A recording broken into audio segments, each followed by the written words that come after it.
Hello बच्चों, क्या हाल चाल आप सबके। सभी को गुड मॉर्निंग, गुड इवनिंग और गुड आफ्टरनून। कैसे हो आप सब? फटाफट बता दो, क्या है हाल और चाल आप सबके। क्या जिस हिसाब की प्रिपरेशन चलनी चाहिए एक सीएस के बच्चे के द्वारा, क्या वैसी प्रिपरेशन आप कर रहे हो? अगर हाँ तो बेटा सैल्यूट है, अगर ना तो बेटा गलत बात है। पढ़ो, मेहनत करो, प्रिपेयर करो, स्ट्रांग बनो, विलिंगनेस दिखाओ पास होने की, है ना। अच्छा पेपर आएगा। हाँ, अच्छा पेपर आएगा। मेहनत भी अच्छी होनी चाहिए तो फिक्र नहीं रहेगी रिजल्ट को लेकर। तो बच्चों, ये जो हमारा सर्व फास्ट ट्रैक बैच चल रहा है, सीएस एग्जीक्यूटिव का जो हमारा वन शॉट चल रहा है, इसकी प्रिपरेशन के लिए हम एक नया चैप्टर लेकर आए हैं और इस चैप्टर का भी बहुत महत्व है। क्वेश्चन आया तो 5 नंबर आपको फ्री फोकट के देकर जाएगा। सर, इनकम टैक्स का एक छोटा और जानदार चैप्टर, नाम है इसका रेजिडेंशियल स्टेटस। अगर क्वेश्चन बना तो बेटा 5 नंबर का पक्का बनेगा। तो इसे आज हम अच्छे से पूरा खत्म करने वाले हैं, है ना। हाँ सर, पक्का खत्म करेंगे। बच्चों आओ शुरू करते हैं। लेकिन सर, अगर मुझे ये जो अभी आप पढ़ाओगे इसके नोट्स चाहिए तो ये कहां से मिलेंगे? तो मेरे बेटा, ये नोट्स अगर आपको चाहिए तो आपको हमारे बैच में एनरोल करना पड़ेगा, जो कि फ्री है, no doubt. Enrol in the batch to get notes one shot के नोट्स देने के लिए लेने के लिए सीएस एग्जीक्यूटिव दिसंबर 25 जून 26 वाले बैच में जाकर आप एनरोल करिए। वहां पे जाकर आपको ये नोट्स भी मिल जाएंगे जिससे हम पढ़ रहे हैं। बोलो डन? हाँ सर, डन। तो सर अब हम शुरू करते हैं। आओ मेरे बच्चों, मैं आपको समझाता हूं। मैं इंसान से शुरू करता हूं। इंसान मतलब इंडिविजुअल, कोई भी इंडिविजुअल, ठीक है। बहुत सारी इनकम कमाता होगा, बहुत सारी इनकम कमाता होगा, ठीक है। लेट्स से वो कुछ इंडिया से इनकम कमाता है, कुछ वो फॉरेन देशों से, विदेशों से पैसा कमाता है, इंटरनेशनल लेवल का पैसा कमाता है। तो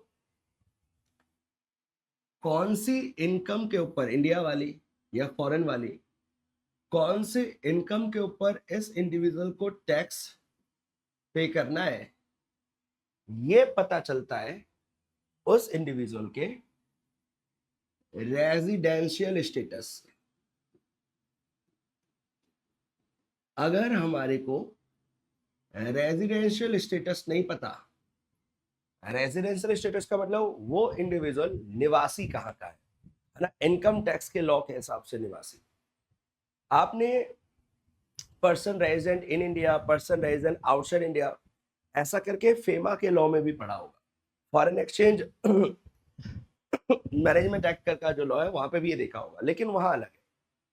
हमें इनकम टैक्स का देखना है। अगर हमारे को किसी इंसान से टैक्स वसूलना है तो सबसे पहले हमें ये पता होना चाहिए कि उसका रेजिडेंशियल स्टेटस क्या है। ये प्राइम चीज है, मुख्य है, बहुत सबसे इंपॉर्टेंट चीज है। अनलेस एंड अनटिल आपको रेजिडेंशियल स्टेटस नहीं पता, आपको ये नहीं पता होगा उसे कौन कौन से इनकम पे भारत में टैक्स पे करना है, ठीक है। अब बेटा, ये जो रेजिडेंशियल स्टेटस होगा इंडिविजुअल का अलग होगा, एचयूएफ का अलग होगा, कंपनी का अलग होगा। मतलब मैं ये बता रहा हूं, सबका जो रेजिडेंशियल स्टेटस का लॉ है वो अलग अलग है, ठीक है। जिसमें अगर मैं बात करूं तो सबसे इंपॉर्टेंट रहेगा हमारा इंडिविजुअल का रेजिडेंशियल स्टेटस, पेपर के लिए भी और वैसे प्रैक्टिकली भी, है ना। क्यों? क्योंकि बेटा इंडिविजुअल ही है जो थोड़े समय इंडिया रहता है, फिर बाहर रहता है, फिर इंडिया, ऐसे इधर उधर हो सकता है। कंपनी थोड़ी ना इधर उधर इतनी आसानी से होती होगी, या कोई और form of organisation like AOP, BOI, artificial judicial person, partnership firm, ये इतनी आसानी से इधर उधर नहीं होते होंगे, एक ही जगह रहकर काम करते हैं ना। तो इंडिविजुअल्स क्योंकि बहुत ट्रैवलिंग करते हैं, इधर उधर होते हैं, तो उनका रेजिडेंशियल स्टेटस निकालना थोड़ा ज्यादा अच्छा माना जाता है, ठीक है। जो रेजिडेंशियल स्टेटस निकलेगा इंडिविजुअल का, वो निकलेगा on the basis of number of days. भाई नंबर ऑफ डेज कहाँ स्टे करा है, कहाँ रहा है, उसके हिसाब से we will be able to determine हमें पता चल पाएगा रेजिडेंशियल स्टेटस। ओके सर, ठीक है, बढ़िया है, बढ़िया, अच्छी बात है। तो बेटा अब मैं फाइनली चैप्टर शुरू करता हूं। हम सबसे पहले इंडिविजुअल का रेजिडेंशियल स्टेटस निकालेंगे, है ना। इंडिविजुअल का रेजिडेंशियल स्टेटस निकालने के लिए हमारे को सबसे पहले बेसिक कंडीशन चेक करनी है।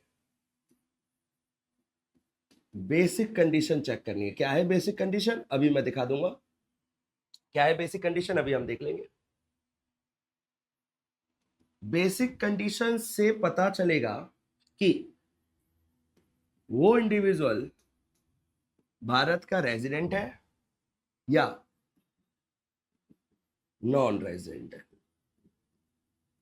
अगर नॉन रेजिडेंट बना तो टॉपिक खत्म हो गया, क्वेश्चन खत्म हो गया। नॉन रेजिडेंट हो गया, अब उसकी इनकम थोड़ी सी कम होगी। नॉन रेजिडेंट को किस पे टैक्स देना है, रेजिडेंट को किस पे टैक्स देना है, ये सब कुछ आप आगे जाकर पढ़ोगे, ठीक है। अभी तो हम स्टेटस निकाल रहे हैं, ठीक है। अगर नॉन रेजिडेंट आंसर आया तो बात वहीं खत्म हो गई। लेकिन अगर आंसर आया है आपका, इतना सॉल्व करने के बाद, बेसिक कंडीशन लगाने के बाद आपका आंसर आया है रेजिडेंट, तो फिर वो फर्दर सॉल्व होगा। और जब फर्दर सॉल्व होगा तो यहां देखेंगे बेसिक कंडीशन के बाद एडिशनल कंडीशन, है ना। दो कंडीशन बेटा, बेसिक कंडीशन भी दो है और एडिशनल कंडीशन भी दो है, डन। लेकिन डिफरेंस है इनके बीच में, अच्छे खासे डिफरेंस है, वो आप पढ़ोगे। अभी तो बस मैं आपको बता रहा हूं बाइफर्केशन कैसे कैसे होता है। अगर मैं रेजिडेंट हूं तो अभी और आगे चलेगा, और अगर मैं रेजिडेंट हूं तो एडिशनल कंडीशन चेक करने के हिसाब से मुझे या तो आरओआर बोला जाएगा या तो मुझे आरएनओआर बोला जाएगा। इनमें से कोई एक बनूंगा अगर मैं रेजिडेंट बन गया तो। सर आरओआर मतलब, बेटा आरओआर मतलब resident and ordinarily resident. Resident हूं और आमतौर पे भी रेजिडेंट ही हूं। ऑर्डिनरली का मतलब जनरली, आमतौर पे रेजिडेंट ही। दूसरा, हूं तो रेजिडेंट, हूं तो रेजिडेंट, है तो रेजिडेंट ही ना, इसी का पार्ट है, तो है तो रेजिडेंट, बट एन का मतलब है not, but not ordinarily resident. Resident तो हूं लेकिन ऑर्डिनरली रेजिडेंट नहीं। इसका मतलब क्या हुआ, इंडिविजुअल्स की मैक्सिमम 3 क्लासिफिकेशंस पॉसिबल हैं जो आपको आपके सामने देखने को मिल रही है। पहले, या तो आप रेजिडेंट बनोगे या तो नॉन रेजिडेंट, तो ये तो हो गया नॉन रेजिडेंट। थर्ड, अब अगर आप रेजिडेंट बने तो रेजिडेंट में भी या तो आप क्या बनोगे, आरओआर, तो ये हो गया फर्स्ट, और या तो आप आरएनओआर बनोगे तो ये हो गया second. In short, total individual के 3 क्लासिफिकेशन हो सकते हैं, आरओआर, आरएनओआर और एनआर। सर तीनों का क्लासिफिकेशन क्यों करना है, क्योंकि बेटा इसकी इनकम में अलग अलग चीजें जुड़ेंगी, इसकी इनकम में और अलग चीजें जुड़ेंगी, और इसकी इनकम में अलग चीजें जुड़ेंगी। और अगर आप कॉमन सेंस लगा पा रहे हो, इसकी इनकम में कम से कम जुड़ेगा क्योंकि ये भारत का है ही नहीं, भारत का नॉन रेजिडेंट है ही नहीं निवासी, तो इसकी इनकम का स्कोप कम होगा, इसको कम से कम इनकम इसका पार्ट बनेगी इसकी टोटल इनकम का, और इन दोनों की इनकम थोड़ी ज्यादा होगी। क्यों, क्योंकि ये दोनों भारत के ही रेजिडेंट है, इनको भारत में ही टैक्स पे करना ज्यादा जरूरी है, ज्यादा बेहतर भी होगा। बोलो भाई, क्लियर है। हाँ सर। तो बेटा हमारे को अब ये बेसिक कंडीशन और ये एडिशनल कंडीशन समझनी है, जो नंबर ऑफ डेज के हिसाब से पता चलेगा, ये मैंने आपको पहले बता दिया। तो अब सिर्फ वो कंडीशन देखते हैं और आगे की तरफ बढ़ते हैं। तो आ जाओ बच्चों, हम पढ़ने जा रहे हैं रेजिडेंशियल स्टेटस ऑफ इंडिविजुअल्स का। बेटा असेसी पर्सन होता है और पर्सन में बहुत सारे लोग आते हैं, लेकिन अभी हमारे को इंडिविजुअल का देखना है, ठीक है। इंडिविजुअल का कहता है any one condition to be satisfied. नीचे ना 2 कंडीशन है, नीचे ना 2 कंडीशन लिखी हुई है, फर्स्ट और सेकंड। अगर इनमें से कोई एक भी सेटिस्फाई हो गई, एनी वन भी हो गई, तो आप बन जाओगे रेजिडेंट। कोई एक भी हो गई तो रेजिडेंट, और अगर एक भी ना हो पाई तो नॉन रेजिडेंट। अब क्या है वो कंडीशन, आओ देखते हैं। पहली, बेटा रिवीजन है, ये रिवीजन है ना, लेकिन ये जो शुरुआत का टॉपिक है थोड़ा स्लो चलने वाला ही है, लास्ट आते आते हम तेज हो जाएंगे, लेकिन ये शुरुआत का टॉपिक थोड़ा शांति दिमाग से पढ़ने वाला टॉपिक है, इसलिए हम थोड़ा स्लो चल रहे हैं। अभी आएंगे, अभी हम स्पीड पकड़ेंगे ना। ये अच्छा टॉपिक है, शांति दिमाग से पढ़ो। सुनना, अगर कोई एक भी satisfied, any one condition to be satisfied, कोई एक भी हो गई तो ठीक, अगर ना हो पाई तो भाई आप नॉन रेजिडेंट बन जाओगे। तो पहला लिखता है, पहली कंडीशन पी वाई। बेटा पी वाई मतलब सर प्रीवियस ईयर। अगर प्रीवियस ईयर में स्टे 182 डेज या उससे ज्यादा है, प्रीवियस ईयर में स्टे 182 डेज या उससे ज्यादा है, 182 या उससे ज्यादा है, तो आप बन जाओगे रेजिडेंट। या तो ये फुलफिल करो या तो ये। In India during the 4 immediately preceding previous year, मतलब प्रीवियस ईयर से पिछले 4 प्रीवियस ईयर में टोटल 365 दिन या उससे ज्यादा रहा हो, और 60 दिन रहा हो प्रीवियस ईयर में। मतलब बेटा ये दो बेसिक कंडीशन है, इसे हम बेसिक कंडीशन के नाम से याद रखेंगे, ये बेसिक है। बेसिक कंडीशन से रेजिडेंट नॉन रेजिडेंट पता चलता है ना। तो पहली, ये तो बहुत सिंपल सी थी, प्रीवियस ईयर में 182 डेज या उससे ज्यादा बिताए हो, प्रीवियस ईयर में 182 डेज या उससे ज्यादा बिताए हो। बगल वाली देखते हैं, बगल वाली कंडीशन कहती है जो प्रीवियस ईयर है, मान के चलो आपके लिए जो प्रीवियस ईयर है वो है बेटा 25-26, ठीक है, ये आपका प्रीवियस ईयर है 25-26, तो इससे पिछले 4 प्रीवियस ईयर, तो ये हुआ पहला, दूसरा, तीसरा, चौथा। पहला प्रीवियस ईयर, दूसरा, तीसरा, चौथा, प्रीवियस 4 हो गए। ये हो गया हमारा 24-25 वाला, ये हो गया हमारा 23-24 वाला, ये हो गया 22-23 वाला, और ये हो गया 21-22 वाला, डन ना। तो ये जो 4 है, पहला, दूसरा, तीसरा, चौथा, इन 4 प्रीवियस ईयर्स में भारत में स्टे कम से कम 365 डेज का होना चाहिए। भारत में स्टे कम से कम 365 डेज का होना चाहिए, मतलब 365 या उससे ज्यादा होना चाहिए। एंड साथ में, एंड जो ये वाला प्रीवियस ईयर है, करंट वाला प्रीवियस ईयर है दिस, इसमें स्टे कम से कम 60 दिनों का होना चाहिए।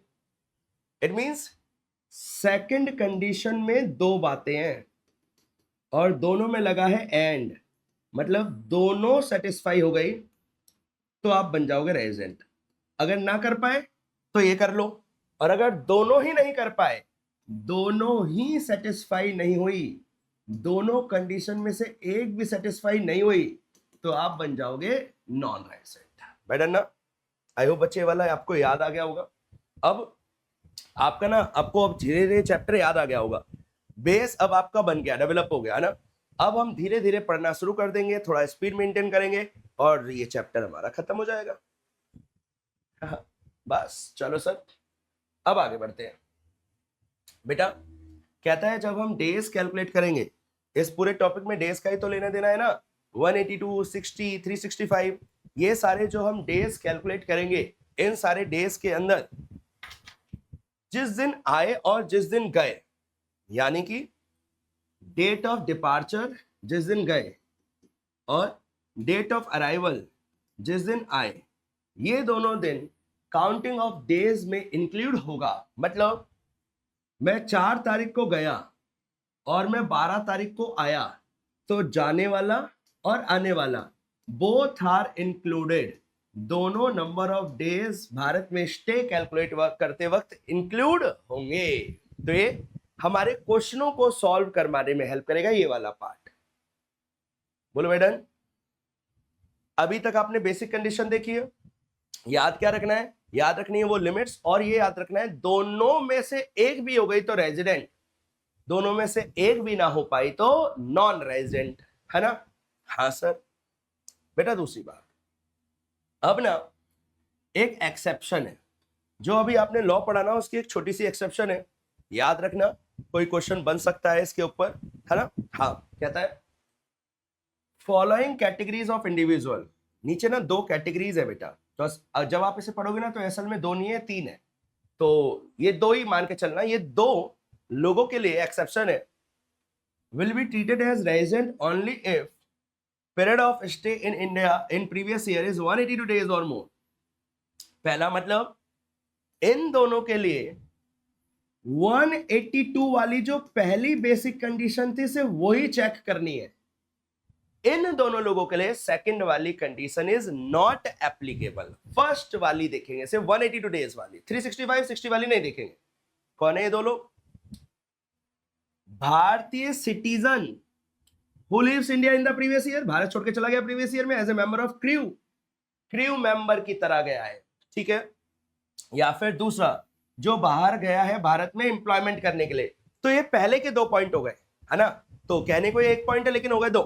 मैं गया हूं इंडिया से बाहर एज ए क्रू मेंबर का पार्ट बनने के लिए, और दूसरा मैं इंडिया से बाहर गया हूं जॉब करने के लिए, एम्प्लॉयमेंट करने के लिए। तो मेरे लिए सेकंड कंडीशन नहीं, मेरे लिए फर्स्ट कंडीशन ही चेक होगी। एंड सेकंड पॉइंट, भारतीय सिटीजन है हु बीइंग आउटसाइड इंडिया, था तो भारतीय नागरिक नागरिक नागरिक ए सिटीजन, लेकिन वो इंडिया आया है इंडिया विजिट करने के लिए प्रीवियस ईयर में। तो हम बाहर गए हैं जॉब करने के लिए, या फिर वो हमारे यहां आया है घूमने के लिए। इनमें से इन दोनों पॉइंटों में सिर्फ 182 वाली कंडीशन को चेक करना है, और 365 और दूसरी वाली कंडीशन को यहां पे चेक नहीं करना है। बोलो बच्चों, क्लियर है क्या? याद रखनी है एक्सेप्शन। हाँ सर, आगे। अब बेटा एक और हाउएवर है, एक और बहुत शानदार पॉइंट है, ध्यान से पढ़ना क्या लिखा हुआ है ना। अभी हम इंडिविजुअल की बातें पढ़ रहे हैं, इंडिविजुअल पे ही समय लगेगा जो लगेगा। कहता है however such person having total income, वो इंसान जिनकी टोटल इनकम, बेटा इनकम टैक्स में टोटल इनकम निकालना मेन काम होता है ना। आपने सुना होगा, सिलेबस पढ़ रखा होगा आपने, वन शॉट देख रहे हो तो, नहीं भी देखा है तो टोटल इनकम निकालने के क्वेश्चन आते हैं, ठीक है। अगर किसी इंसान की total income other than income from foreign sources वाली इनकम को हटाकर, मतलब भारत वाली को मिलाकर, किसी इंसान की टोटल इनकम बाहर वाली हटाकर, मतलब इंडिया वाली 15 लाख रुपए से ज्यादा हो रही है, तो उन्हें रेजिडेंट जब बोलेंगे जब period of stay previous year में 182 डेज का है। ये तो सेम है बेटा, ये तो सेम है जो अभी आपने पढ़ा था, बेसिक कंडीशन का फर्स्ट। और दूसरा इन इंडिया, ये दोनों सेटिस्फाई होनी चाहिए। इन इंडिया दोनों में से कोई एक, sorry, during the 4 years in the immediately preceding previous year for a period of 365 days. Sir अभी पढ़ाता है बेसिक कंडीशन, सेम ही है। तो पहली भी सेम है, दूसरी भी सेम है? नहीं बेटा, दूसरी का यहां तक तो सेम है, लेकिन उसके बाद बेसिक कंडीशन दूसरी में प्रीवियस ईयर में यहां पे लिखा था 60, लेकिन 15 लाख वाले इस पॉइंट में यहां पे डेज है 120। ये ध्यान रखना है। अगर 15 से ज्यादा वाला पॉइंट है, 15 लाख से ज्यादा क्वेश्चन में गिवन है, 15 लाख से ज्यादा है, इंडियन इनकम फॉरेन सोर्सेस को छोड़कर अगर 15 से ज्यादा है, तो फिर 60 की जगह 120 डेज आ जाएगा and everything else remain same. बाकी सारा कंटेंट बोलो वो अलग हो जाएगा या सेम रहेगा? सर वो सेम रहेगा, ठीक है। आई होप बच्चे याद होगा। तो मेन हमने अभी बेसिक कंडीशन पढ़ी, और बेसिक कंडीशन के बाद दोनों मेन पॉइंट पढ़े, एक एक्सेप्शन का और एक ये हाउएवर का। दोनों ही हमारे को अच्छे से याद रखने हैं। ओके सर, ठीक है बेटा। ये बता रहा है कि इसमें ना एक छोटा सा वो है कि अगर कोई शिप है तो फिर उसमें नंबर ऑफ डेज कैलकुलेट करने में दिक्कत आ सकती है, जैसे फॉरेन बाउंड शिप्स कहते हैं। तो उस केस में कुछ नहीं है, एक रूल है 126 इनकम टैक्स एक्ट का, जो कहता है कुछ टाइम पीरियड है जिसे एक्सक्लूड कर देंगे, तो फ्रॉम से लेकर टू, यहां से लेकर यहां तक का टाइम पीरियड एक्सक्लूड कर देंगे।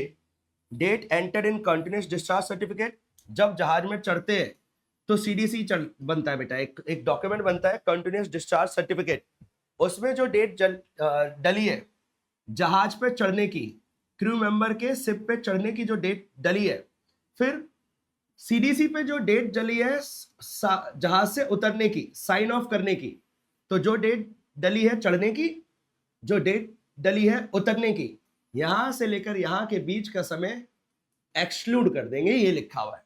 तो लिखा हुआ है following period shall be excluded, वो डेट जो एंटर हुई थी सीडीसी में ज्वाइनिंग की डेट से लेकर, ये 2 यहां पे आएगा, 2 date enter in the certificate in respect of signing off, उस सर्टिफिकेट में जो डेट है कि किस दिन चढ़े और किस दिन उतरे से बीच का जो समय है, फ्रॉम से लेकर टू का जो समय है, उसे हम स्टे से एक्सक्लूड कर देंगे, तो ये ध्यान रखना है।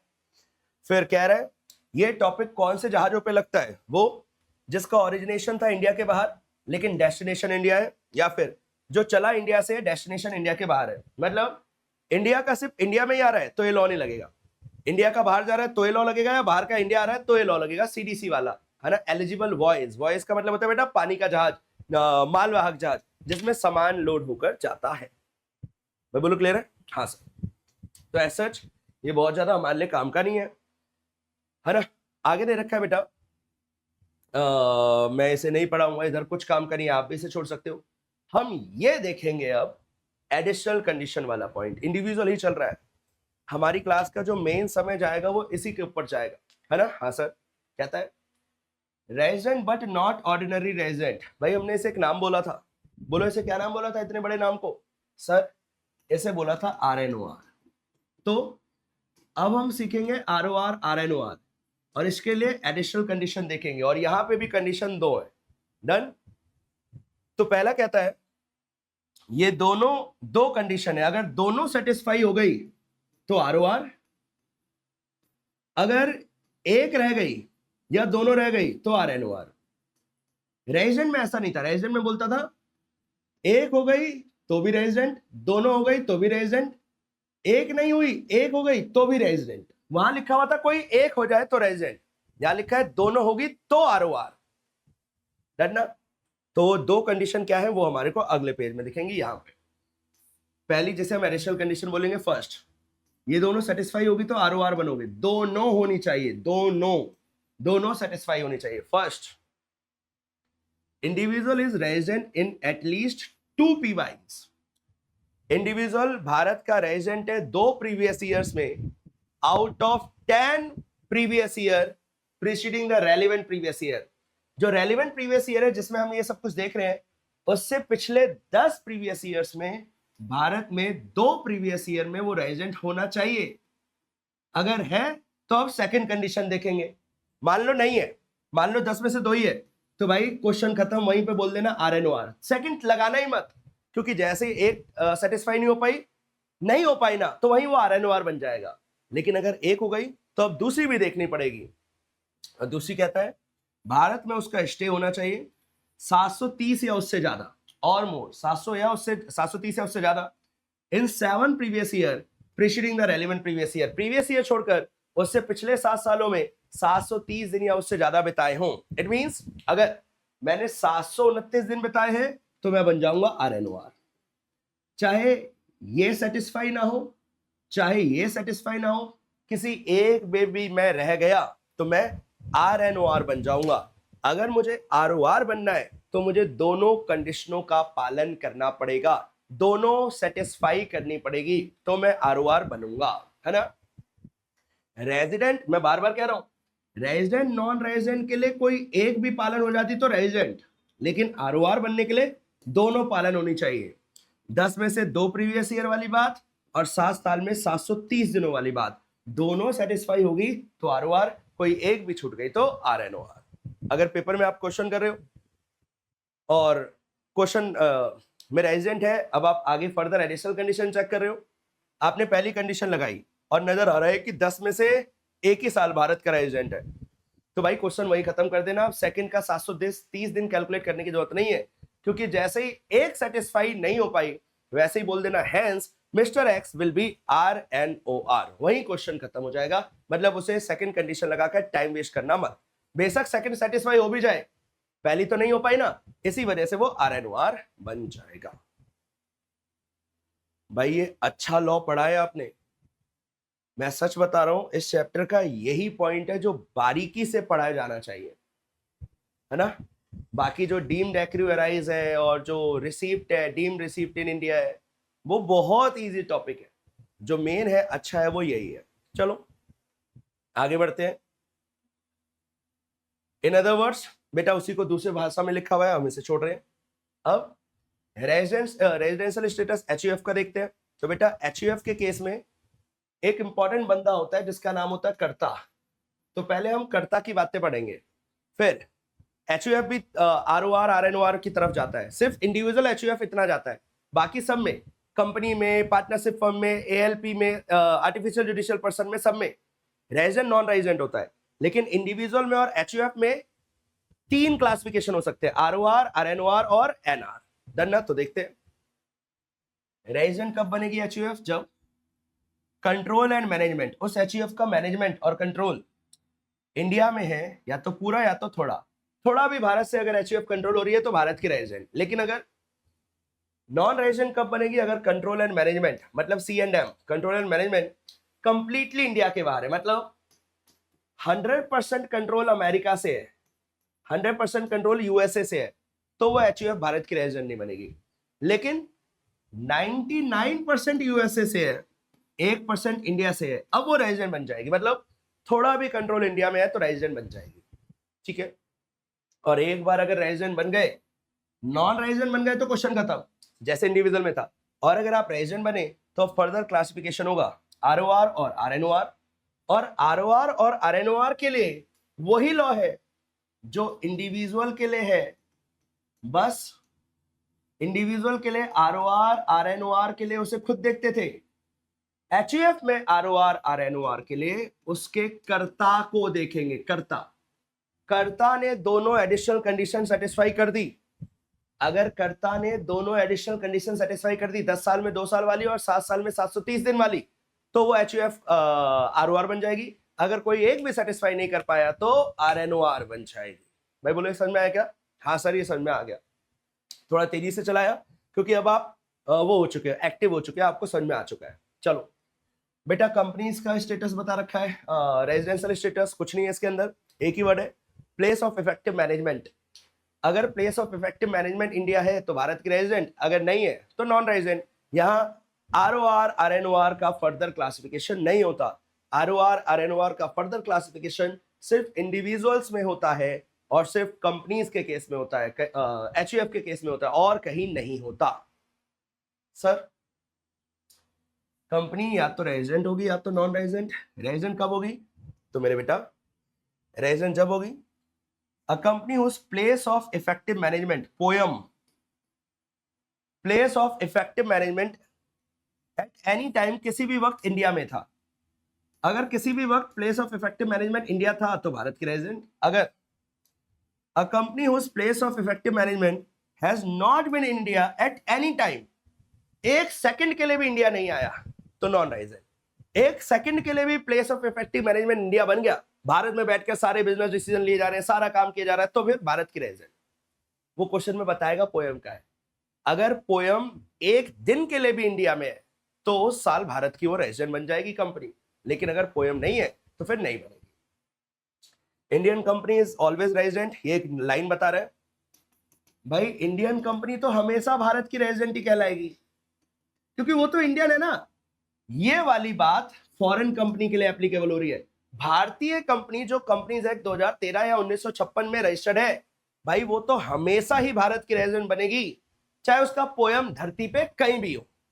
ये लॉ तो जब लग रहा है जब बाहर की कंपनी है, उन लोगों के लिए क्लैरिफिकेशन का पॉइंट है। भाई बोलो डन है क्या? Yes sir. चलो आओ अब मैं आगे की तरफ बढ़ता हूं। रेजिडेंशियल स्टेटस ऑफ कंपनीज हो गया। हाँ सर आगे बता रखा है पोयम क्या होता है, कैसे निकलता है। बेटा ये काम का नहीं है, ज्यादा इस पे समय मत लगाना। प्लेस ऑफ इफेक्टिव मैनेजमेंट का मतलब कहां से डिसीजन लिए जाते हैं बिजनेस के मेजॉरली। ये टेबल है बेटा। अब आपको पता चलेगा कि क्यों बताया जाता है, क्यों आरओआर आरएनओआर और एनआर का क्लासिफिकेशन होता है। तो यही टेबल है जिसके लिए क्लासिफिकेशन होता है ना। हाँ तो ना मैं आपको एक चीज दिखाता हूं, ठीक है। ये मेरे को वैसे लास्ट में दिखाना चाहिए लेकिन मैं आपको शुरुआत में दिखा देता हूं। अगर मैं आपको एक क्वेश्चन दिखाता हूं, बस देखना, बस मैं दिखाऊंगा, मैं बस आपको एक बार क्वेश्चन का फील दिखाना चाहता हूं। जैसे ये क्वेश्चन नंबर 3 कहता है मिस्टर रमेश, बस मैं क्वेश्चन पढ़ाने आया हूं ताकि आपको पढ़ने का नजरिया पता चले। कहता है रमेश एंड सुरेश ब्रदर है, they are and the following income during 25-26। Ramesh settle हो गए कनाडा में 1996 से और सुरेश दिल्ली में। कनाडा में 1996 से नॉन रेजिडेंट होगा, कुछ भी नहीं सेटिस्फाई कर पाएगा ये। फिर कहता है उनकी इनकम निकालो, तो बेटा रमेश रेजिडेंट है, सुरेश नॉन रेजिडेंट है, ऐसे करते हुए सबकी अलग अलग इनकम दी हुई है ना। तो अब हमारे को जो अब हम आने वाला टॉपिक पढ़ेंगे उसके बेसिस पे हमें पता चलेगा कौन सी वाली इनकम किस में जुड़ेगी। रेजिडेंट है तो कितनी जुड़ेगी, नॉन रेजिडेंट है तो कितनी जुड़ेगी। अगर इसी क्वेश्चन को और बड़ा करना है तो RNOR होगा तो कितनी जुड़ेगी, ऐसे बन जाएगा। मतलब समझ में आ रहा है क्या हो रहा है। आपको ऐसा क्वेश्चन बनाया जा सकता है 5 नंबर में, जहां जो हम टॉपिक अब पढ़ने वाले हैं और जो आगे आने वाले टॉपिक है एक्रूअराइज, डीम्ड एक्रूअराइज, इन दोनों को मिलाकर क्वेश्चन बनता है। डन। चलो आओ बच्चों, प्लीज थोड़ा सा केंद्रित करना अपना फोकस। अच्छा टॉपिक है, तेजी से ही चलेंगे, है ना। हाँ सर, अगर ROR हो तो एक्रूअराइज, डीम्ड टू एक्रूअराइज सब इंडिया में टैक्सेबल। RNOR हो तो भी टैक्सेबल, NR हो तो भी भारत में टैक्सेबल, क्योंकि इनकम का एक्रू जन्म भारत में। रिसीव और डीम टू बी रिसीव, बेटा रिसीव भारत में है तो ROR भी टैक्सेबल, RNOR भी टैक्सेबल और NR भी टैक्स। रिसीव भारत में ना, एक्रू भारत में है तो भी भारत में टैक्सेबल, रिसीव भारत में तो भी भारत में टैक्सेबल। थर्ड, कोई और इनकम अदर देन रिसीव्ड और एक्रूअराइज, कोई और है जो एक्रूअराइज और रिसीव के अलावा है, तो ROR तो भाई सबके लिए टैक्सेबल। इट मींस ROR का गला तो हर जगह दबाया जाएगा, ठीक है। लेकिन RNOR हाँ टैक्सेबल होगा इफ फाउंड या रिसीव्ड फ्रॉम बिजनेस कंट्रोल। अगर भारत में बिजनेस कंट्रोल से होगा तो RNOR के लिए टैक्सेबल होगा, और NR के लिए टैक्सेबल नहीं होगा, क्योंकि भाई वो बाहर का बंदा है, वो नॉन रेजिडेंट है, उसको हर चीज पे टैक्स नहीं पे करना है। ये डिफरेंस है। अब आपको नजर आया होगा हम ROR RNOR क्यों निकालते हैं, इसी चीज के लिए निकालते हैं कि कौन सा बंदा कौन सी इनकम पे टैक्स पे करेगा। डन ना। जैसे जब आप ये क्वेश्चन देखोगे, इस क्वेश्चन में क्या है, यही तो है।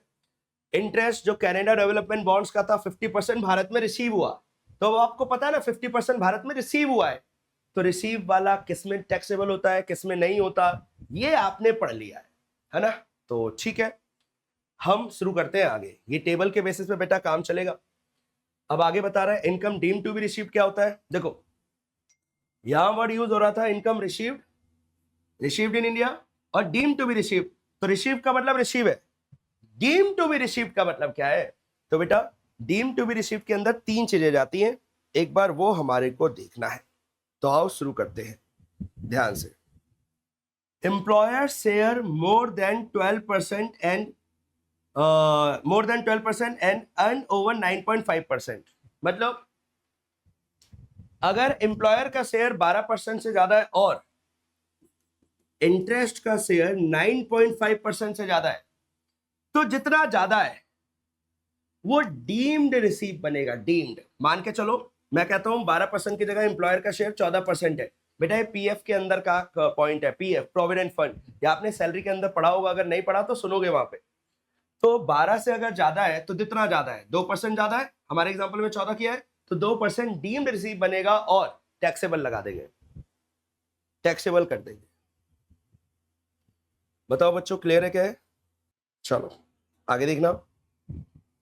दूसरा पॉइंट कहता है amount deposited by employer in NPS, वो लिमिट जो सेक्शन 80 CCD में है उससे ज्यादा की अगर कंट्रीब्यूशन करा है NPS के अंदर, नेशनल पेंशन स्कीम के अंदर, तो जो एक्सेस पोर्शन है वो भी हमारा डीम्ड रिसीव हो जाएगा। एक्चुअल में रिसीव हुआ नहीं है, डीम्ड रिसीव्ड है।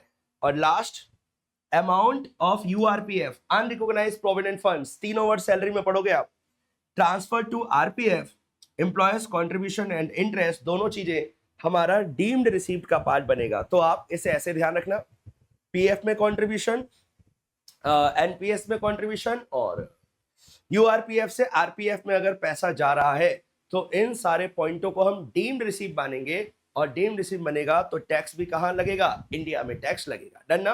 तीनों में से कुछ भी नजर आया, डीम्ड रिसीव, आंख बंद, ठीक है। अब है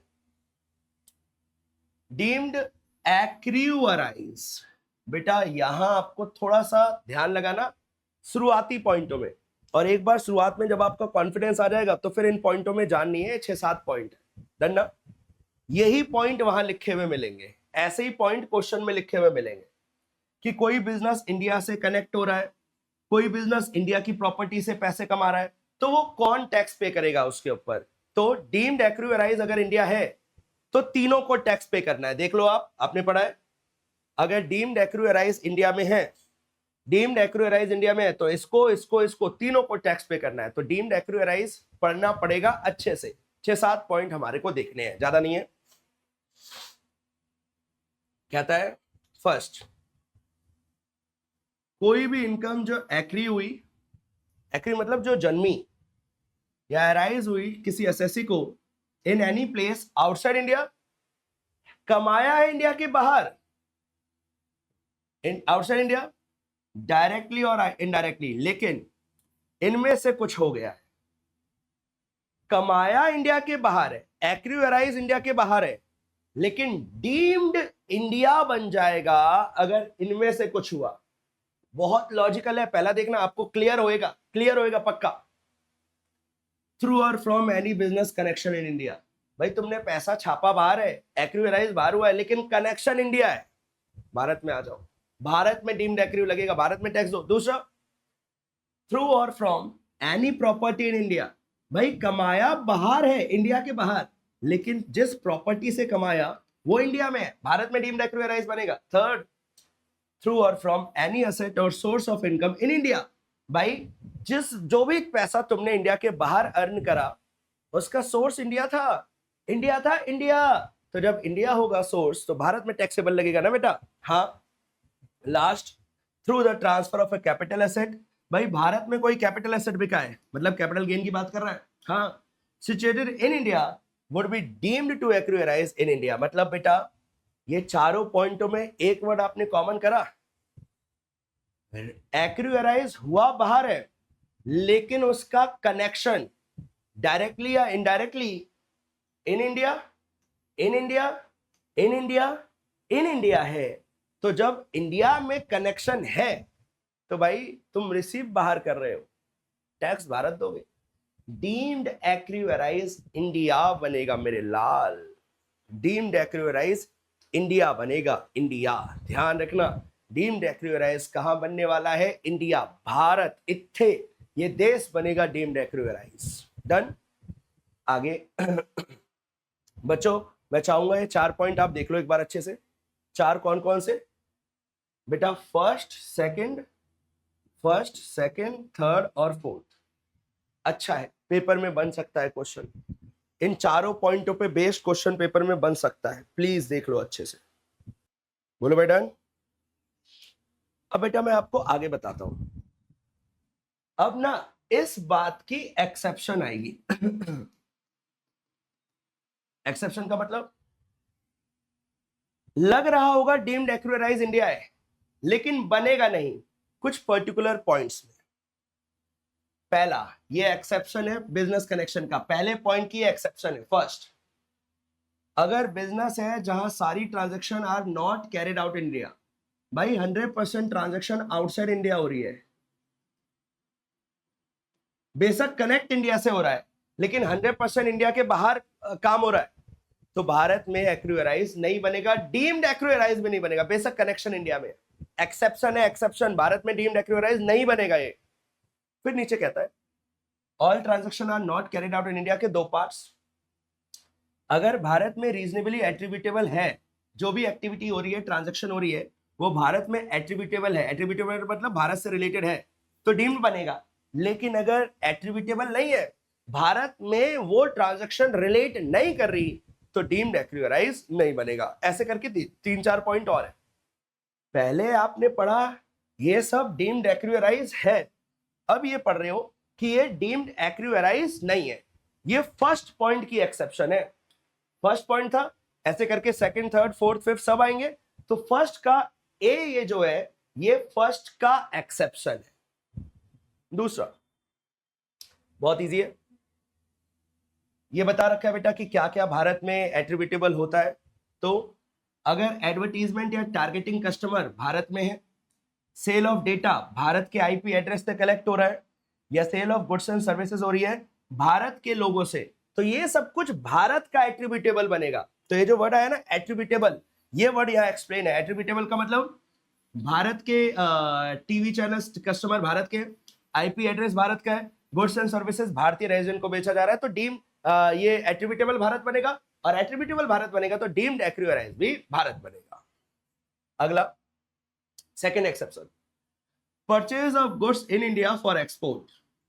नॉन रेजिडेंट ने परचेज करे हैं गुड्स भारत में सिर्फ एक्सपोर्ट के लिए, तो ले जा भाई, एक्सपोर्ट हमारे लिए अच्छा ही है, देश का जितना एक्सपोर्ट होगा वो देश के लिए अच्छा ही है, ले जा, मत दे इनकम टैक्स, कोई दिक्कत नहीं है, डीम्ड एक्यूराइज नहीं बनेगा। अगर कोई इंसान इंडिया में गुड्स खरीद रहा है एक्सपोर्ट के लिए, सिर्फ एक्सपोर्ट के लिए, तो डीम्ड एक्यूराइज भारत नहीं बनेगा। बेशक इंडिया दिख रहा है ना इन इंडिया, स्टिल डीम्ड एक्यूराइज नहीं बनेगा, लेकिन एक्सपोर्ट के केस में। थर्ड, कलेक्शन ऑफ न्यूज और views in India for transmission outside India. News इकट्ठा करने आए हो तुम इंडिया में, लेकिन ट्रांसमिशन वो प्रदर्शित दिखाया जाएगा इंडिया के बाहर, तो भाई इंडिया में, बेशक इंडिया में कलेक्ट कर रहे हैं न्यूज, लेकिन क्योंकि उसका ट्रांसमिशन बाहर हो रहा है तो भारत में डीम्ड एक्यूराइज नहीं होगा। डन ना। चौथा, shooting of cinema films in India, अगर रीजनेबली एट्रीब्यूटेबल है इंडिया में तो ठीक है, taxable, otherwise not deemed to accrue arise in India. तो जो भी सिनेमा की मूवी की शूटिंग्स हो रही है इंडिया में और उसे दिखाया जा रहा है इंडिया के बाहर, तो वो भी भारत में टैक्सेबल नहीं होगा, लेकिन हो जाएगा अगर एट्रीब्यूटेबल भारत में है, जैसे फर्स्ट पॉइंट में था। और हर वो एक्टिविटीज जो SNZ में, स्पेशल नोटिफाइड जोन में हो रही है, रफ डायमंड्स को डिस्प्ले करने की। फॉरेन माइनिंग कंपनीज, बेटा डायमंड माइनिंग से निकलता है, तो फॉरेन माइनिंग कंपनीज डिस्प्ले कर रही है अनपॉलिश्ड अनकट डायमंड SNZ में, स्पेशल नोटिफाइड जोन में, तो यहां से जो इनकम हो रही है वो तो इंडिया में रही है ना, SNZ इंडिया में है, लेकिन स्टिल ये डीम्ड एक्यूराइज इंडिया में नहीं बनेगा, लिख कर मना किया गया है। तो इन शॉर्ट, अगर इन 5 के अलावा कोई और पॉइंट है तो भारत में डीम्ड एक्यूराइज बनेगा, है ना। इन 5 के अलावा, ये जो ABCD पढ़े, इनके अलावा यहां कोई पॉइंट फंस रहा है, जैसे मैं एग्जांपल के तौर पे कहता हूं, मैं विदेश में शिफ्ट हो चुका हूं 100 सालों से, 50 सालों से, लेकिन प्रॉपर्टी मेरी एक दिल्ली में थी, वो प्रॉपर्टी मैंने किसी और विदेशी को बेच दिया, वहीं पे इंडिया की प्रॉपर्टी किसी और विदेशी को बेच दी, वहीं बैठे बैठे, इंडिया आया ही नहीं। भाई पैसा मिला तो बाहर है, इनकम कमाई तो बाहर है, लेकिन प्रॉपर्टी कैपिटल एसेट लोकेटेड कहाँ है? कैपिटल एसेट है लोकेटेड इंडिया में, तो डीम्ड एक्यूराइज बनेगा इंडिया में। ये किसी भी 5 एक्सेप्शन में फॉल नहीं करा, भारत में ही टैक्स देना पड़ेगा। लेकिन 5 में से कोई भी, रफ डायमंड वाला पॉइंट हो गया, SNZ वाला पॉइंट हो गया, सिनेमा फिल्म्स वाला हो गया, या फिर बिजनेस कनेक्शन वाला हो गया, एक्सपोर्ट वाला हो गया, इनमें से कुछ भी हो गया तो फिर भारत में डीम्ड एक्यूराइज नहीं बनेगा। पहला ही पॉइंट जानदार था, मैं सच बता रहा हूं, पहला ही पॉइंट मेन था। अगर आपको ये पहला पॉइंट अच्छे से समझ में आया तो मजे आ जाएंगे आपके। जैसे उधर इंडिविजुअल का स्टेटस मेन था, यहां ये पहला एक्यूराइज का पॉइंट मेन है। जैसे इसमें एक पॉइंट बताता हूं, इसके और एग्जांपल बता देता हूं। इंडियन कंपनी ने डिविडेंड पे करा है, तो भाई तुम धरती में कहीं के भी इंसान हो, इंडियन कंपनी पे कर रही है ना, तो डीम्ड एक्यूराइज इंडिया बनेगा। ये किसी भी एक्सेप्शन में फॉल नहीं कर रहा 5 में से, है ना। तो ये सारे पॉइंट बेटा ध्यान रख के जाना। चलो, अब फर्स्ट की सारी एक्सेप्शन फर्स्ट खत्म करने के बाद अब हम नेक्स्ट पॉइंट पे बढ़ेंगे, that is second point, income from property asset और source of income in India. भारत में कोई भी इनकम का सोर्स है, जिसमें मेन हमारे को अभी सैलरी की बात करनी है। सेकंड पॉइंट को बेटा आप सैलरी के नाम से ही बोलना। Income which fall under the head salary is deemed to accrue arise in India. कोई भी सैलरी की इनकम भारत में टैक्सेबल होगी अगर it is earn in India, अगर इंडिया में कमाई गई है। Salary payable for services rendered in India would be treated as earn in India. मतलब मैं एक अंग्रेज हूं, सर्विसेज इंडिया में दे रहा हूं, पैसे मुझे धरती पे कहीं भी मिले, सर्विस इंडिया में दे रहा हूं ना, इंडिया में एक्यूराइज बनेगा। Further, any income under the head salary payable for rest period. भाई मैं 1 महीने के लिए अमेरिका से इंडिया में आया जॉब करने के लिए, 1 महीने के बाद मेरा रेस्ट पीरियड भी था, पहले भी रेस्ट पीरियड था छुट्टियों के, और जॉब के बाद भी रेस्ट पीरियड था, चाहे रेस्ट पीरियड छुट्टी पहले हो चाहे बाद में हो, उसका भी जो मुझे पैसा मिल रहा है वो भी भारत में डीम्ड एक्रू एराइज बनेगा। ये लिखा हुआ है। इन शॉर्ट, बाहर का कोई बंदा इंडिया में सर्विस रेंडर कर रहा है, इंडिया में बेचारा मेहनत कर रहा है, तो इंडिया में डीम्ड एक्रू एराइज बनेगा। सर, भारत का बंदा भारत में सैलरी कर रहा है, फिर तो बात ही खत्म थी। मुद्दा कब अराइज हो रहा है? जब बाहर का बंदा भारत में जॉब कर रहा है, तो भी एक्रू एराइज भारत में बनेगा। इंडिया में मेहनत कर रहा है ना बेटा, आजा टैक्स दे दे। थर्ड, भाई हमारी सरकार सैलरी पे कर रही है बाहर सर्विसेज देने के लिए, दूतावास, डिप्लोमेट्स, फॉरेन एम्बेसीज, मतलब इंडियन एम्बेसी जो फॉरेन में, उनको हमारी सरकार सैलरी देती है। मेहनत तो बेटा वो बाहर कर रहा है, काम तो वो अमेरिका में कर रहा है, लेकिन क्योंकि सरकार भारतीय है ना, इसलिए डीम्ड एक्रू एराइज भारत में बनेगा। पिछले वाले में बंदा यहां था, इसलिए डीम्ड एक्रू एराइज इंडिया। यहां सरकार यहां की है, भारतीय गवर्नमेंट पे कर रही है बाहर काम करने के लिए भारतीय दूतावासों को, तो बेशक पैसा बाहर दे रही है, लेकिन डीम्ड एक्रू एराइज भारत में बनेगा, टैक्सेबल भारत में लगेगा। तो कहता है सैलरी बाय गवर्नमेंट, गवर्नमेंट का होना जरूरी है बेटा, प्राइवेट कंपनी है फिर ये वाला पॉइंट नहीं लगेगा। Salary by government citizen of India को, जो हमारे दूतावास है, ये deem to be accrue arise in India बनेगा, इनको ये सैलरी दे रहे हैं। हाउएवर, अब बेटा सैलरी में बहुत सारे अलाउंसेस होते हैं, तो यहां जो अलाउंसेस दिए जा रहे हैं, सैलरी के साथ जो अलाउंसेस दिए जा रहे हैं, वो बता रहा है कि वो सारे एग्जेम्प्ट होते हैं, तो ये हमारे को ध्यान नहीं रखने। सैलरी टैक्सेबल है, इसके अलावा कुछ और जो गवर्नमेंट पे कर रही है हमारे सिटीजन्स को इंडिया के बाहर सर्विस देने के लिए, वो एग्जेम्प्ट होता है। अलाउंसेस एग्जेम्प्ट है, पूरे के पूरे 100% एग्जेम्प्ट है, ये ध्यान रखना। 3 हो गए। पहला वो कनेक्शन वाला पॉइंट, जिसमें प्रॉपर्टी इंडिया में है, सोर्स इंडिया में है, डीम्ड एक्रू एराइज भारत में। दूसरा, बाहर के लोग इंडिया में आकर सैलरी कमा रहे हैं, deemed accrue arise India. Rest period भी डीम्ड एक्रू एराइज इंडिया। तीसरा, हमारी सरकार ने हमारे सिटीजन को बाहर पैसे पे कर रहे हैं, बाहर सैलरी करने के लिए, कमाने के लिए, भारत में डीम्ड एक्रू एराइज होगा, क्योंकि सरकार भारत की है ना। डिविडेंड, भाई ये कोई पॉइंट है? इंडियन कंपनी ने डिविडेंड पे करा है आउटसाइड इंडिया, धरती में कहीं भी पे कराओ, भारतीय कंपनी ने डिविडेंड, कंपनी तो भारतीय है, डीम्ड एक्रू एराइज भी कहां बनेगा? भारतीय। ओके, जैसे अगर आपको एक क्वेश्चन याद हो तो यहाँ पे एक डिविडेंड वाला पॉइंट था, ये रहा, जैसे डिविडेंड फ्रॉम ब्रिटिश कंपनी है, तो ये भारतीय तो नहीं है, तो भारत में डीम्ड एक्रू एराइज नहीं बनेगा। लेकिन अगर कोई क्वेश्चन हो जिसमें बताए डिविडेंड मिल रहा है भारतीय कंपनी से, जैसे कोई तो होगा question,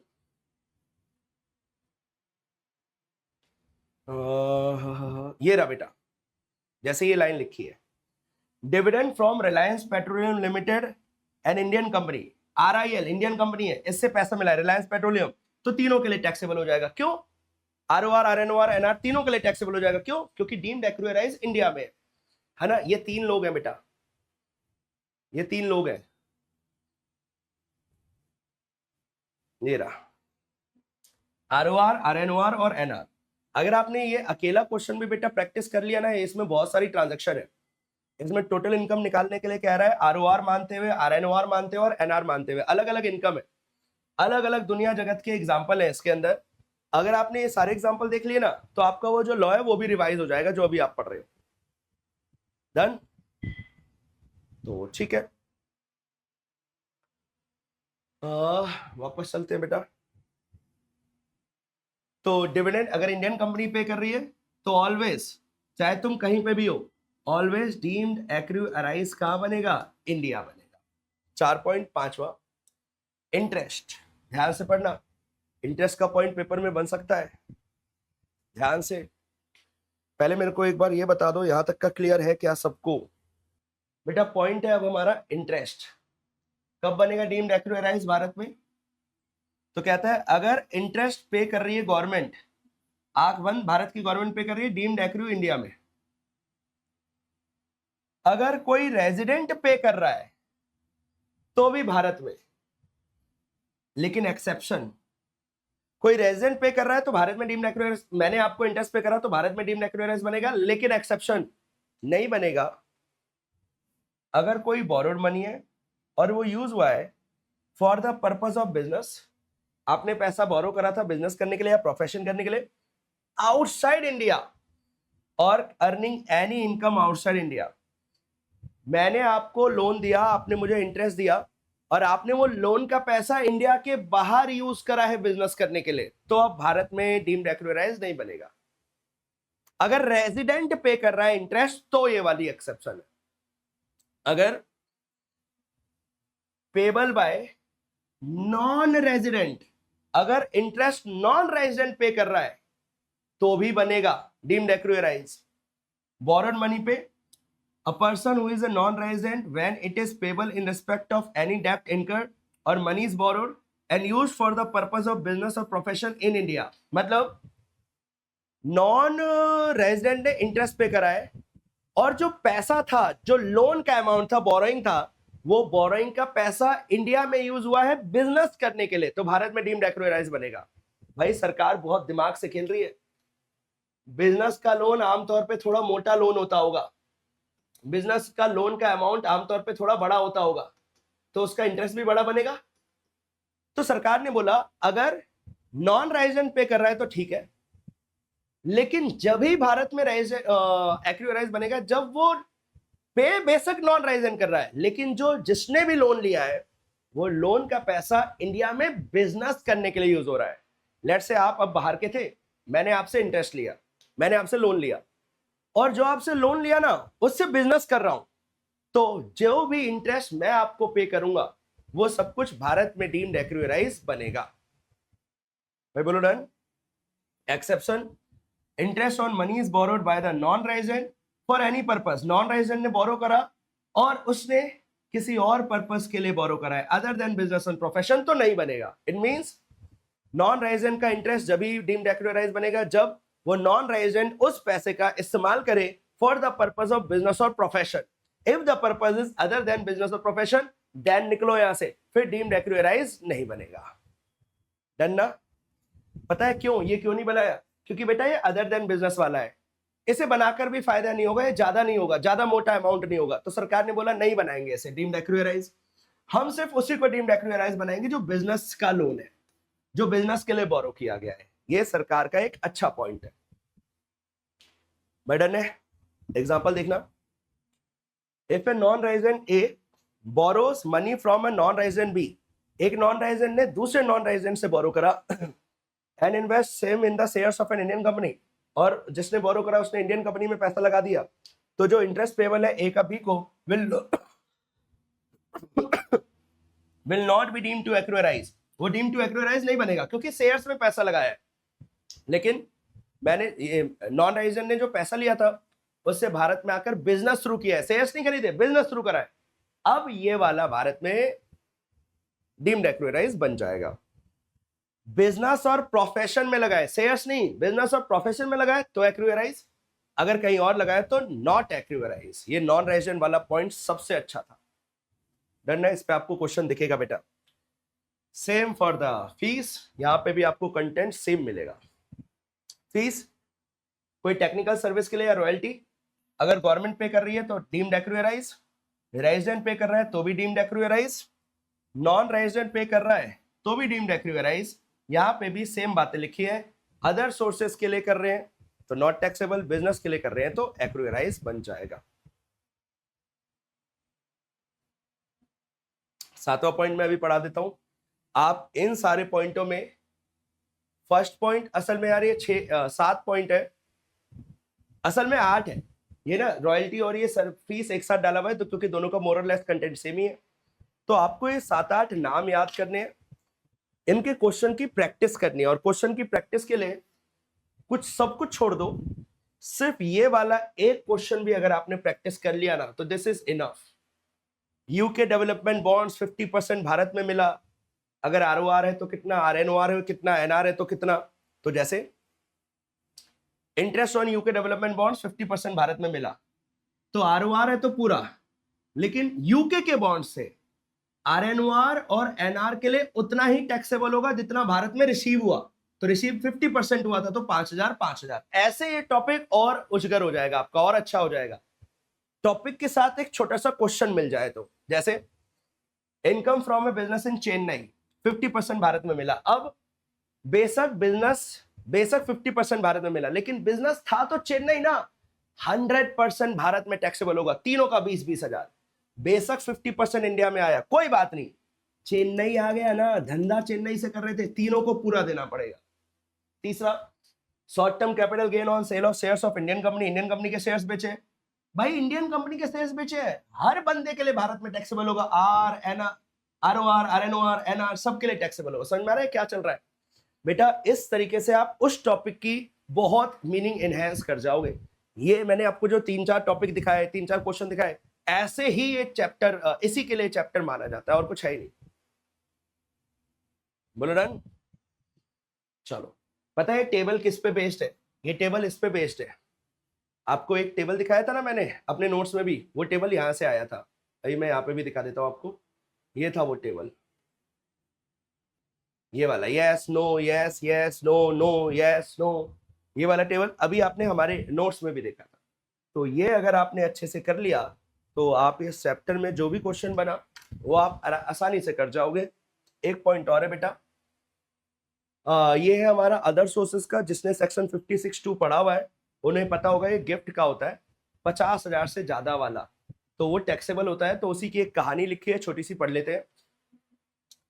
income arising outside India, India के बाहर इनकम थी। भाई इंडिया के बाहर है तभी तो डीम्ड इंडिया हो रहा है, इंडिया में होते फिर डीम्ड इंडिया क्यों लगता? इनकम इंडिया के बाहर है, being any sum of money paid without consideration, बिना कंसिडरेशन के कुछ पैसा दिया, gift by an Indian resident person to a non corporate non resident, भारतीय रेजिडेंट ने किसी नॉन कॉर्पोरेट नॉन रेजिडेंट को दिया, या फॉरेन कंपनी को दिया, या आरएनओआर को दिया, तो वो डीम्ड एक्यूरेराइज भारत में बनेगा। बट जब वो 50,000 से ज्यादा है। तो मैंने आपको गिफ्ट दिया, फॉरेन कंपनी को गिफ्ट दिया 50,000 से ज्यादा का, मैंने भारतीय रेजिडेंट ने, तो 50,000 से ज्यादा का गिफ्ट दिया है इंडिया के बाहर, लेकिन वो डीम्ड एक्यूरेराइज भारत में बन जाएगा इस पॉइंट के तहत। बस यही है, बस यही है भाई, बस यही है, और कुछ है ही नहीं। देखो होमवर्क आ गया। आप सबसे मैं रिक्वेस्ट करूंगा कि आप एक क्वेश्चन ये बड़ा वाला जरूर कर लेना। देखो, रेजिडेंशियल स्टेटस में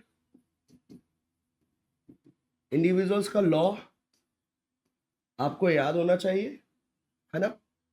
वो जो टेबल था वो याद होना चाहिए, ये तो याद होना ही चाहिए भाई, सबसे ज्यादा चांसेस इसी के हैं। पहले ये, फिर ये, फिर तीसरा डीम्ड एक्यूरेराइज। डीम्ड एक्यूरेराइज अगर आपने इतना पढ़ लिया और फिर एक वो क्वेश्चन कर लिया, ये वाला जो अभी मैंने आपको दिखाया, जो अभी आपने देखा, भाई क्वेश्चन तो कहीं का भी कर सकते हो ना आप, जरूरी थोड़ी ना आईसीएसआई का करो, जो आपके सिलेबस का पार्ट है। यहाँ अगर क्वेश्चन एक अच्छा दे रखा है, आपके आईसीएसआई में भी ऐसा क्वेश्चन है, तो जहां से भी आप क्वेश्चन करो बस क्वेश्चन कर लेना। अगर ये वाला करना है तो this is given in page number 2.31, page number 2.31 पे एक क्वेश्चन है सीए इंटर में। अब जब आप जाओगे तो वेबसाइट पे आपको मिल जाएगा, वहां पे एक क्वेश्चन है, आप इसे कर सकते हो, है ना? तो बच्चों, लॉ पढ़ने के बाद अगर आपने एक क्वेश्चन कर लिया तो इस चैप्टर में आपको कुछ दोबारा उठाने की जरूरत नहीं पड़ेगी, ये पक्का गारंटी है। आप बेसिक कंडीशन याद कर लिए, एडिशनल कंडीशन याद कर लिए, वो एक्सेप्शन याद कर लिए, एचयूएफ का थोड़ा बहुत याद रख लेना, बहुत ज्यादा काम का नहीं है।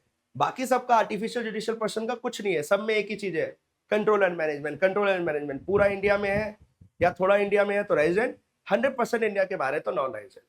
फिर वो रिसीव वाला point, deem to be receive वाला, वो भी नॉर्मल सा था, 3 ही पॉइंट थे उसके अंदर, पीएफ का, एनपीएस का और यूआरपीएफ से आरपीएफ वाला, तीनों नॉर्मल से थे। मेन जो है वो है टेबल और ये एक्यूरेराइज वाला टॉपिक, और शुरुआत में रेजिडेंशियल स्टेटस इंडिविजुअल्स का।